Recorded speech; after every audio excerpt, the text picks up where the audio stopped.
خطبہ نمبر 57 آپ علیہ السلام کا ارشاد گرامی ایک قابل مذمت شخص کے بارے میں۔ بسم اللہ الرحمن الرحیم۔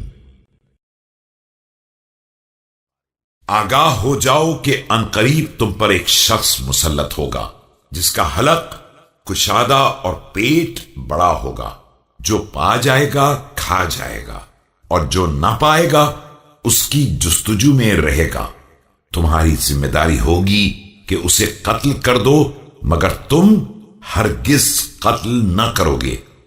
خیر، وہ عنقریب تمہیں مجھے گالیاں دینے اور مجھ سے بیزاری کرنے کا بھی حکم دے گا، تو اگر گالیوں کی بات ہو تو مجھے برا بھلا کہہ لینا کہ یہ میرے لیے پاکیزگی کا سامان ہے اور تمہارے لیے دشمن سے نجات کا۔